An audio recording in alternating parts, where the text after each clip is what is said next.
ભુજિયા ડુંગરના ખોળામાં કુદરત. જુઓ મારે આજ તમારું ચેક કરવું છે.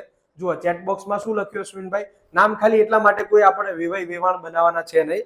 ભુજિયા ડુંગરના ખોળામાં કુદરત. તો કુદરત વિશે નથી લખવાનું. ભુજિયા ડુંગરના ખોળામાં આવેલું રમણીય સ્મૃતિવન. જુઓ તમે આ ભૂલ સુધારજો. આપણે જે મિત્રો લખે છે એ લખતા પણ રહેજો. માની લો કે મને તો ખબર નથી કે ભુજિયા ડુંગરના ખોળામાં છે કે નહીં. ભુજિયા ડુંગરના ખોળામાં શું લખ્યું તમે? કુદરત. તો આના બદલે હું તમને કહું છું કે આને નથી લખવાનું, એના બદલે લખવાનું રમણીય સ્મૃતિવન. બરાબર? એટલે આ રીતે આપણે તમારી ભૂલો સુધારવાની છે. હવે જોઈએ આપણે બીજો ક્વેશ્ચન છે આપણા સામે, સાયન્સ સિટીની મુલાકાત. હા, 2001 ના ભૂકંપની કંપાવનારી યાદો. જુઓ જોરદાર. કંપાવનારી જે શબ્દ તમે કીધો એ શબ્દ તમારા શીર્ષકને મતલબ વ્યવસ્થિત બનાવી દેશે કે 2001 ના ભૂકંપની કંપાવનારી યાદો. જે જવાબ નથી આપતા એમને મારે પૂછવું છે કે સાયન્સ સિટી. હવે બીજો ક્વેશ્ચન, સાયન્સ સિટીની મુલાકાત. સોરી પણ કેવું છે, સેશન 2 કલાકમાં નથી પૂરું થાય એવું કન્ટેન્ટ. ચલો, સાયન્સ સિટી વિજ્ઞાન જગતમાં એક ડોક્યુ. હા, વિજ્ઞાન જગતમાં એક ડોક્યુ. જુઓ મારે તમને એક વસ્તુ અહીંયા, તમે જેમ જેમ જવાબ આપતા જશો ને એમ હું તમને વસ્તુ સુધારતો જઈશ કે દરેકની અંદર અનુસ્વાર કરવાની જરૂર નથી. કેમ? કારણ કે સાયન્સ સિટીની મુલાકાત સિમ્પલ એવું છે. સાયન્સ સિટી બરોબર. તો સાયન્સ સિટીની અંદર સિમ્પલ એક લખી દેશો કે વિજ્ઞાનની દુનિયામાં એક ડોક્યુ. એ રીતે લખી દેશો તો પણ ચાલશે. બાજુમાં સાયન્સ સિટી લખીને અનુસ્વાર કરવાની જરૂર નથી. ચલો, ગુજરાતનું ગૌરવ. પણ જુઓ પ્રિયંકાબેન તમે શું ભૂલ કરી? ગુજરાતનું ગૌરવ પણ કયું? ગુજરાતનું વિજ્ઞાન ક્ષેત્રનું ગૌરવ અથવા શિરમોર સ્થાપત્ય એવું પણ કહી શકો. ભલે સ્થાપત્ય અહીંયા સેટ ના થાય પણ વિજ્ઞાન ક્ષેત્રનું શિરમોર સ્થાપત્ય, વિજ્ઞાન ક્ષેત્રનું શિરમોર સ્થાપત્ય. બરોબર. તમારા જવાબને આ રીતે સુધારવો હોય તો સુધારી શકાય. પાયામાંથી ઉભા થયેલા સ્થળો એટલે કચ્છનું નિર્માણ. ભૂલ થાય છે. સાયન્સ સિટી વિજ્ઞાનની અનોખી દુનિયા. સિમ્પલ અને સોબર પણ છતાંય મસ્ત. અમુક વખતે કેવું હોય, બહુ ભપકાદાર વસ્તુની જરૂર ના હોય, સિમ્પલ વસ્તુ પણ બહુ જોરદાર બનતી હોય. તો જ્ઞાનની ગંગામાં ડૂબકી બહુ મસ્ત બનાવ્યું છે સચિનભાઈ. વિજ્ઞાનીઓની અદ્ભુત. બોલો બેન, ફરીથી બોલો. કોનો સમન્વય? ઓકે, વિજ્ઞાન અને જ્ઞાનનો સમન્વય. ચલો, વિજ્ઞાન અને જ્ઞાનનો સમન્વય. પછી જવાબ એક અંદર આવ્યો છે કે વિજ્ઞાનીઓની અદ્ભુત કળાનું અદ્ભુત પ્રદર્શન. બરોબર. અદ્ભુત કળા તો ખરી જ, પણ અદ્ભુત કળાનું અદ્ભુત પ્રદર્શન કેમ લખ્યું આપણે? કેમ કે સાયન્સ સિટીની મુલાકાત છે. વિજ્ઞાનીઓને આપણે આલ્બર્ટ આઇન્સ્ટાઈનના ઘેર નથી જતા, આપણે સાયન્સ સિટીમાં જઈએ છીએ. ચલો, એના પછી વિજ્ઞાન દર્શન માટેનું એક પગલું. ફરીથી. ચાલો જોઈએ વિજ્ઞાનનું વૈભવ સાયન્સ સિટી. જોરદાર. ચાલો જોઈએ વિજ્ઞાનનું વૈભવ સાયન્સ સિટી. જોરદાર બનાવ્યું છે. અને એક ચેટ બોક્સમાં પણ બહુ મસ્ત આવ્યું છે, સિમ્પલ સોબર. વિજ્ઞાનની આગવી ઓળખ એટલે સાયન્સ સિટી.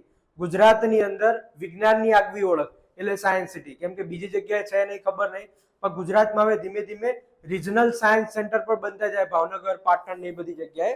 એટલે કહી શકો તમે. ચલો બીજા, વિજ્ઞાનની વ્યવહારુ અનુભવ.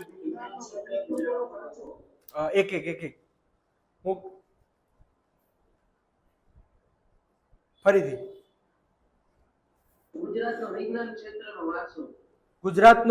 ગુજરાતમાં રહેલો વિજ્ઞાનનો અદ્ભુત વારસા અથવા ગુજરાતમાં વિજ્ઞાનને વારસાને જાળવતું એક સ્મૃતિ અથવા જાળવતું એક ભવન અથવા જાળવતું એક સ્થાપત્ય, એ રીતે તમે લખી શકો. જાળવતું સ્થાપત્ય લખવું પડશે તમારે.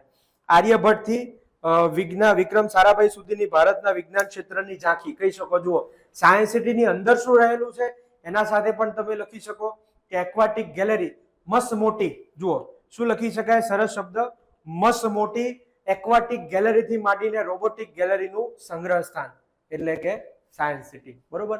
એટલે કે શબ્દ પણ તમે જો મેં તમને ગઈ સેશનમાં જ કીધું હતું કે 2 લીટીનું થાય ત્યાં સુધી ચાલે, પણ એમાં શરત શું કીધી હતી કે તમે ઉપરનું કોપી પેસ્ટ ના કરતા હોય તો. કંઈક યુનિક બનાવતા હોય ને 2 લાઈનનું થાય તો ચાલે. તમે ન્યૂઝપેપર જોઈ લેજો, મોટા ભાગના જેટલા પણ શીર્ષક હોય 2 લાઈનના પણ હોય છે.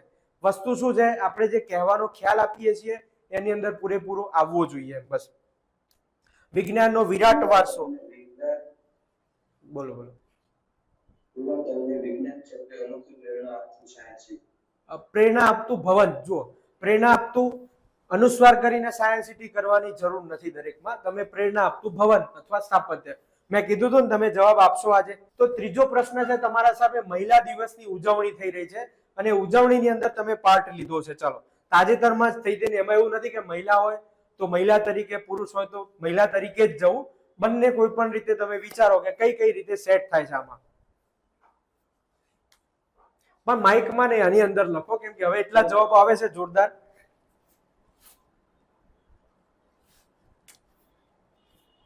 ફૂડ ચેકિંગ ઓફિસર તરીકે પોલીસ સ્ટેશનમાં ના જવાય અને મહિલા દિવસની ઉજવણીમાં ના જવાય.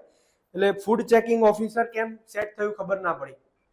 તમે એવું કહી શકો કે હું એક સરકારમાં જ કાર્યરત એક અધિકારી હોય અથવા કાર્યરત એક કર્મચારી હોય, મને અહીંયા મહિલા દિવસની ઉજવણીમાં જવા માટે આમંત્રણ મળેલું હતું.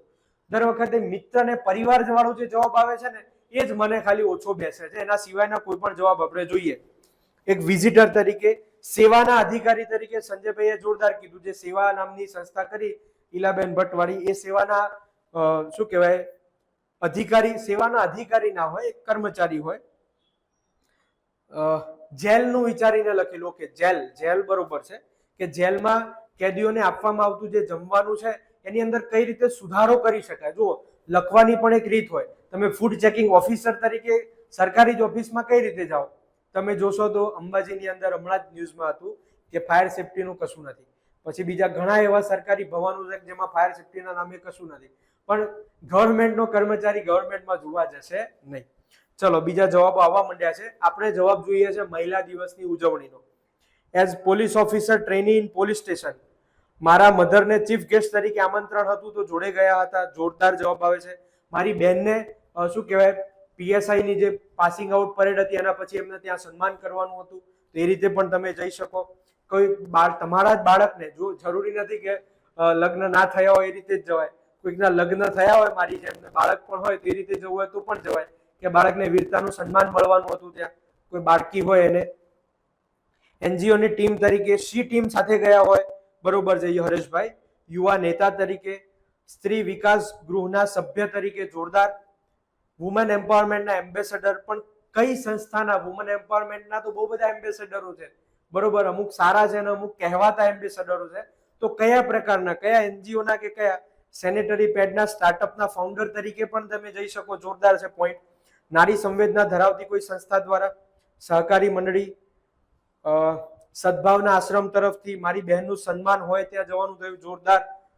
મહિલા અને બાળ કલ્યાણ વિભાગના કર્મચારી તરીકે. તમે જોજો, આ સેશન મને ભવિષ્યમાં કામ લાગે એવો નથી. બહુ બધી બેચોમાં વિડીયો ના ચલાવી શકું. એક બાજુથી બતાવતો જતો હોઉં અને પૂરું થઈ જાય તો એ વસ્તુ મસ્ત કામ લાગે મારે ભવિષ્યમાં. પણ એ કામ લાગે તો એ ઠીક અને ના લાગે તો એ ઠીક, પણ તમે જવાબ આપતા થઈ જાઓ ને તો તમારે મારા એમ્બેસેડર બની જશો તમે. એટલા માટે હું પ્રયત્ન કરું છું કે તમે બને એટલા જવાબો આપો અને હું એન્કરેજ કરું છું કે ના, તમે જવાબ આપો, હું જોઉં. સામાજિક કાર્યકર્તા, મહિલા અને બાળ વિકાસ અધિકારી સાથે જઈ શકાય. મહિલા અને બાળ વિકાસ અધિકારી સાથે શું કામ જવું છે? તમે મહિલા અને બાળ વિકાસ અધિકારી બનીને જ જાઓ ત્યાં, બરોબર છે. મહિલા સશક્તિકરણ મોરચાના પ્રમુખ તરીકે, આમાં ધ્યાન એ રાખવાનું કે તમે એવી કોન્ટ્રોવર્શિયલ સંસ્થાઓ જે ખરી, કે કોન્ટ્રોવર્શિયલ ના કહેવાય પણ એને તમે ઉલ્લેખ કરો ને તો બહુ સારું પણ ના કહેવાય. તો એવી સંસ્થાઓ લખવાથી બચવાનું. કોઈ એનજીઓ, સેવા નામની સંસ્થા, તો એના સાથે કોઈને કોઈ વાંધો ના હોય, બરોબર. કોઈ વિદ્યાપીઠના તમે પ્રોફેસર હોય અને તમારું ત્યાં સન્માન થવાનું હોય તો કહી શકાય. તમે ત્યાં સ્પીકર તરીકે પણ જઈ શકો. જે આપણે એન્કર હોય તો એન્કર તરીકેની ભૂમિકા તમને મળેલી છે. એ જે આખો કાર્યક્રમ છે એને સંચાલિત કરવાની ભૂમિકા તમારા પાસે છે, એ રીતે કહી શકો. પછી તમે તબલા વાદક હતો, એવું બધું લખવાથી બચજો કે જે વ્યક્તિનો તબલા વાદકનો ગોલ શું હોય કે તબલા વગાડીને સામેવાળાને ખુશ કરવા.